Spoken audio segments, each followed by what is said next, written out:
Hey, so here I am standing in front of the famous Capitol Hill where policies get made and things happen, and I thought it would be a good opportunity to tell you about why I'm making these in the first place. I've always felt I've had something to say, and for a long time my medium has been writing through blogs, through magazines, columns and things, or I guess on the stage. But I like the idea of creating something that's easier to access and can be shared more broadly. And I'd like to try to create a habit.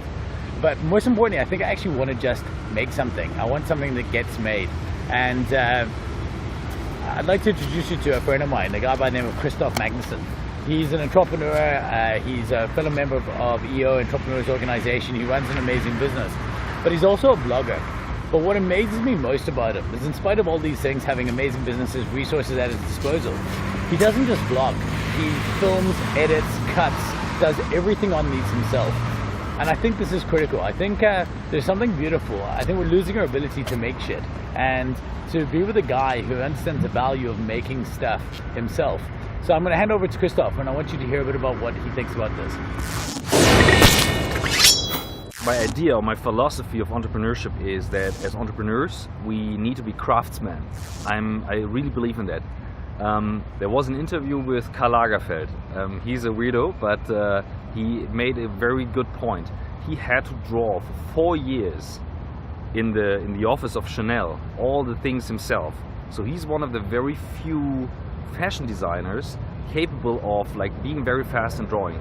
Why do I think that is so important? Because you understand the process, and have a deep understanding of the process, you're able to manipulate the process and the outcome, so be way more creative. That's why I think filming and editing myself is so important.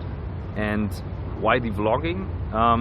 I see how video is, I do a lot of collaboration and communication. And I separate the tools in asynchronous and synchronous communication. And synchronous meaning talking like we are right now, asynchronous meaning writing and reading. So when you want to bring something very rich in terms of content, video is the way to go. So I see video as the dominant way to communicate ideas in the next years. That's why I really believe in that. And it's a lot of fun. A lot of fun. That's why I'm starting, and that's why I'm going through this process of making the video in the first place. But more importantly, that's why I'm going to be committing to learning to do these myself, to make them. I've owned a company that makes these things for 20 years now, but I don't know how to do it myself. And I think that's unacceptable. And I guess that's the challenge, is we're losing our ability to make shit. It's getting easier and easier in the world to have stuff made, but almost harder to make it yourself, or at least become craftsmen.